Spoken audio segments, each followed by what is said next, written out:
My name is Sarah Mitchell. I'm 28 years old, and in exactly 43 minutes, I'm going to destroy the man I thought I would spend the rest of my life with. Standing here in my $12,000 Vera Wang wedding dress, looking at my reflection in the mirror of the Plaza Hotel's bridal suite, I barely recognize myself anymore. A month ago, I was just another successful Harvard graduate living the Manhattan dream, youngest senior investment banker at Goldman Sachs, owner of a stunning Upper East Side penthouse, and engaged to who I thought was the perfect man. Now, I'm about to become the woman who turned New York's wedding of the year into a spectacle no one will ever forget. The past 3 weeks have been a masterclass in acting, pretending everything was perfect while I meticulously planned every detail of my revenge. You see, I wasn't always this calculated or cold. Just a month ago, I was Sarah Mitchell, a successful 28-year-old investment banker at Goldman Sachs, madly in love with James Harrison, the charming corporate lawyer I met at a charity gala 3 years ago. We were Manhattan's golden couple, young, successful, and seemingly perfect for each other. James proposed on a private yacht during sunset last year, with a 4-carat diamond ring that made all my friends gasp. We spent a year planning this $300,000 wedding, and I truly believed I was living my own fairy tale, until that rainy Tuesday night when my entire world shattered into a million pieces. I remember every excruciating detail of that evening. I was working late at the office finalizing some documents for a major merger when I received an anonymous email. Usually, I'd ignore such things, but the subject line made my blood run cold. Your fiancé isn't who you think he is. Attached were dozens of photos and text messages between James and my maid of honor, Rebecca, my best friend since college. The timestamps showed their affair had been going on for over 8 months. The messages were explicit, detailing their encounters in our apartment while I was traveling for work, their secret weekends in the Hamptons, and their plans to continue their relationship even after our wedding. But what broke me wasn't just the physical betrayal. It was their cruel jokes about me, their mockery of my trust, and their complete disregard for the life I thought I was building. That night, as rain pounded against my office windows and thunder rolled across the New York sky, something inside me changed. The naive, trusting woman who believed in true love died, and in her place rose someone else, someone stronger, colder, and determined to make them pay. I didn't confront them immediately. Instead, I began gathering more evidence, hiring a private investigator who uncovered even more betrayals. James hadn't just been sleeping with Rebecca. There were others, including one of his junior associates at the law firm. But Rebecca's betrayal cut the deepest. She had been by my side through everything, helping me pick out my wedding dress, planning my bachelorette party, and all the while sleeping with my fiancé behind my back. As I stand here now in this exquisite ballroom, watching the guests arrive in their finest attire, I can't help but smile at what's about to unfold. The evidence is ready. Hundreds of copies of photos, text messages, and hotel receipts are sealed in elegant envelopes matching our wedding invitations perfectly. The videographer is in position, ready to capture every moment of the destruction I'm about to unleash. Even the string quartet has been instructed to keep playing, no matter what happens. In less than an hour, I'm going to walk down that aisle. But instead of saying I do, I'm going to expose every dirty secret, every lie, and every betrayal in front of everyone they know. People always say revenge is a dish best served cold, but I prefer to think of it as an art form that requires perfect timing and flawless execution. The past 3 weeks have been a masterclass in deception, something I learned I'm surprisingly good at. Who would have thought my experience in corporate strategy would come in handy for orchestrating the perfect revenge? It all started the morning after I discovered their betrayal. I remember staring at my reflection in the bathroom mirror, tears streaming down my face when something inside me just clicked. Instead of confronting them immediately, I decided to play the long game. I hired the city's best private investigator, Michael Torres, expensive at $500 per hour, but worth every penny. While I maintained my routine, kissing James goodbye each morning and discussing wedding details with Rebecca over lunch, Michael was uncovering a web of lies that went far deeper than I could have imagined.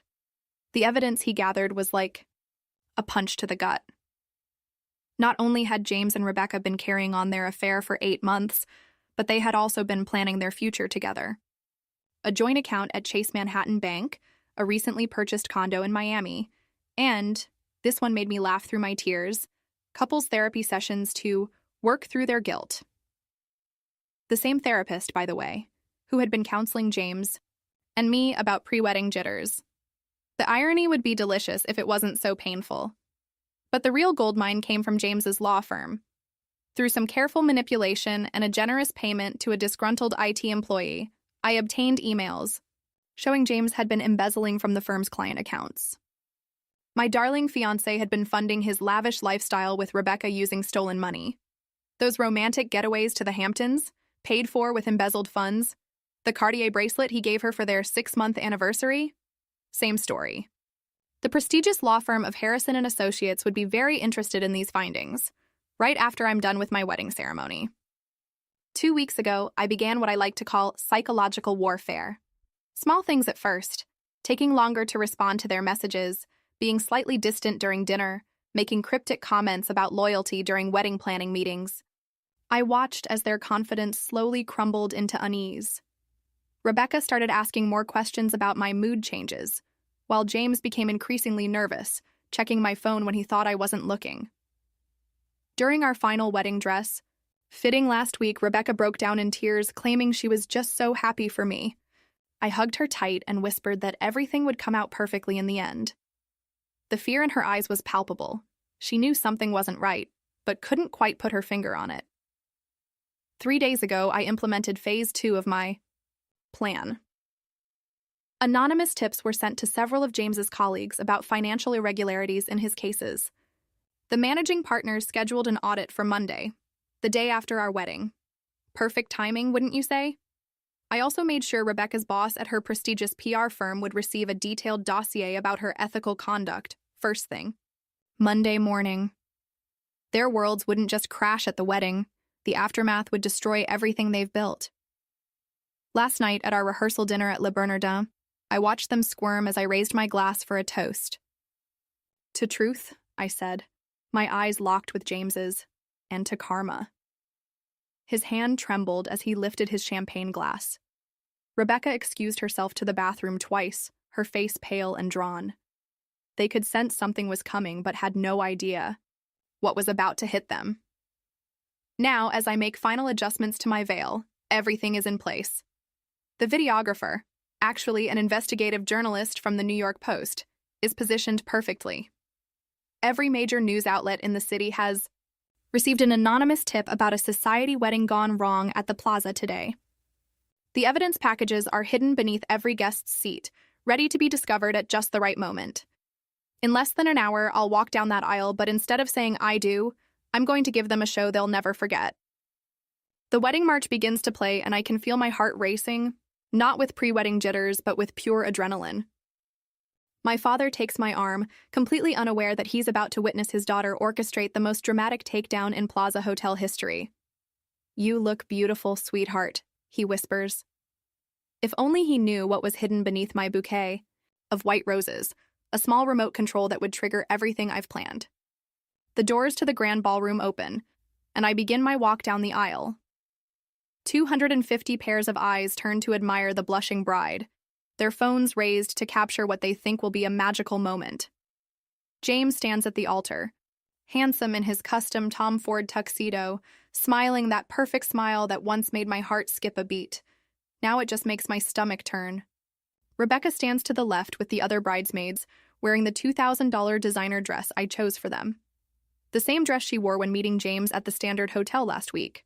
My private investigator got some lovely photos of that rendezvous. As I reach the altar, I notice James's slight tremor as he takes my hand. He's nervous, but not for the reasons everyone assumes. The minister begins the ceremony, his voice echoing through the grand space. "Dearly beloved, we are gathered here today." I let him continue until he reaches the part about speaking now or forever holding your peace. That's my cue. "Actually," I say, my voice clear and steady, "I have something to say." The collective gasp from the audience is audible. James's hand tightens around mine, but I pull away. Before we proceed, I'd like everyone to check under their seats. There's a special wedding favor I've prepared.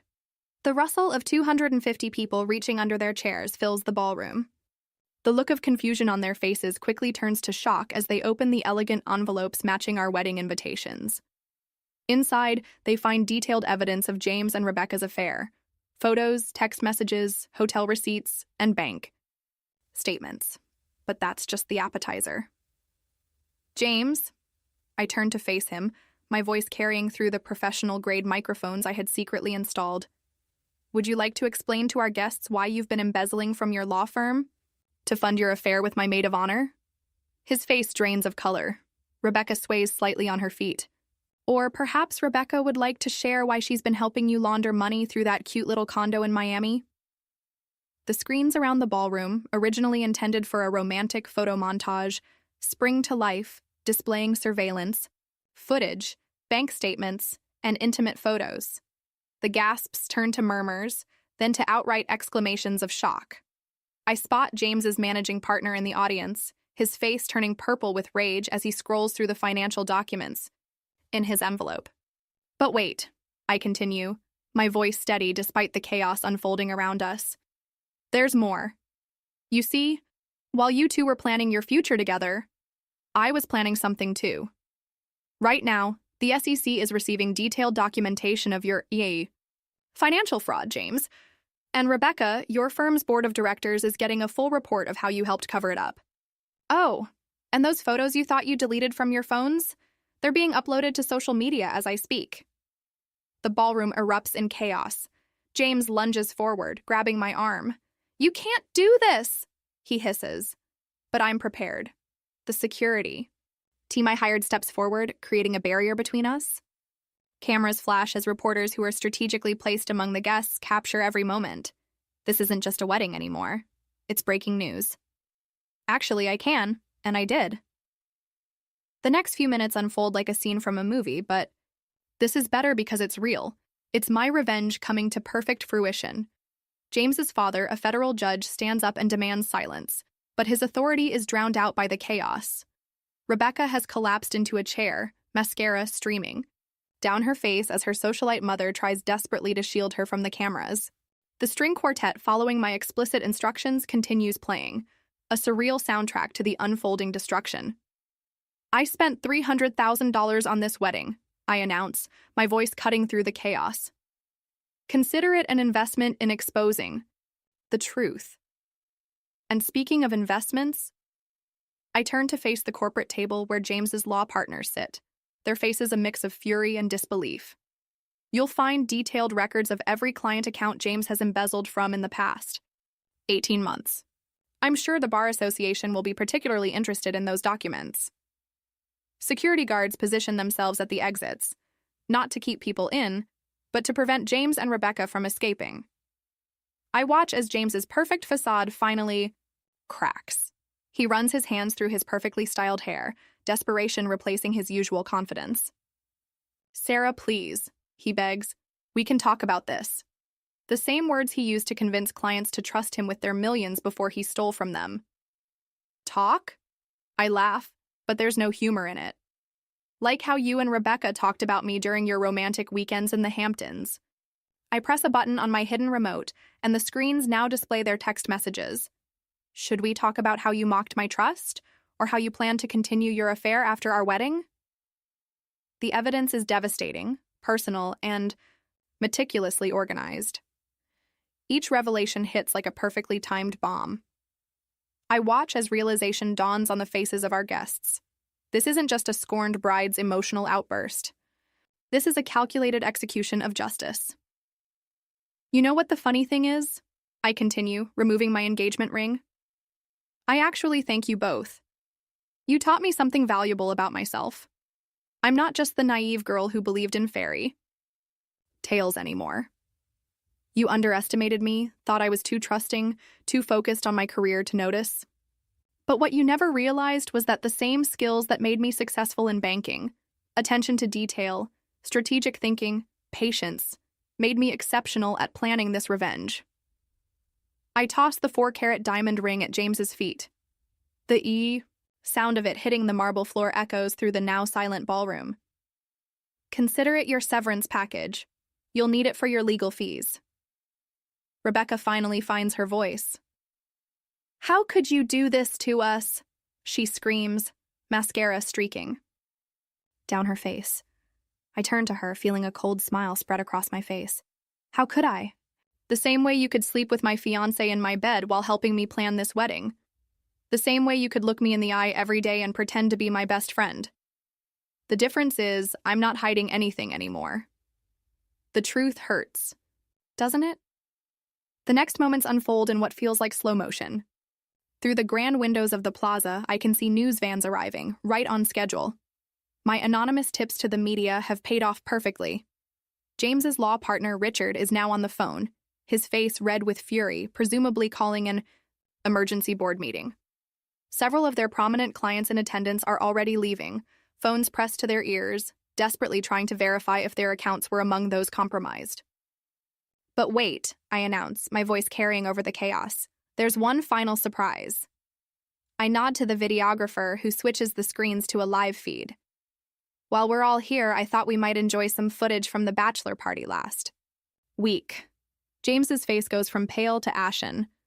You see, while you thought you were being clever meeting Rebecca at the Standard Hotel after your official bachelor party, you didn't notice the private investigator I hired documenting everything. But that's not even the best part. I turn to face the crowd, particularly the table where James's law firm partners sit. The real surprise is what James and his associate David discussed in the hotel bar afterward, specifically their plans to defraud the firm's biggest client next month. The FBI found that conversation particularly interesting when I forwarded it to them this morning. As if on cue, two men in suits enter the ballroom, badges visible. Speaking of the FBI, I smile, watching James's eyes dart frantically between the agents and the nearest exit. Rebecca starts hyperventilating, her mother frantically fanning her with a wedding program. James Harrison, one of the agents announces, we have some questions regarding suspicious transactions from your client accounts. The chaos reaches its peak. Guests are recording everything on their phones. Society reporters are furiously taking notes. And through it all, I stand calmly at the altar, a vision in white, orchestrating the destruction of the man who thought he could deceive me. You crazy bitch, James finally snaps, lunging toward me. But before he can reach me, security intervenes, and the FBI agents quickly step in. The sight of James Harrison, New York's rising legal star, being handcuffed in his wedding tuxedo is something I'll cherish forever. Rebecca tries to run, but her $2,000 bridesmaid dress betrays her, causing her to trip on the stairs. As she's helped up by security, I approach her slowly, the train of my wedding dress sweeping behind me. You know what the saddest part is, Rebecca?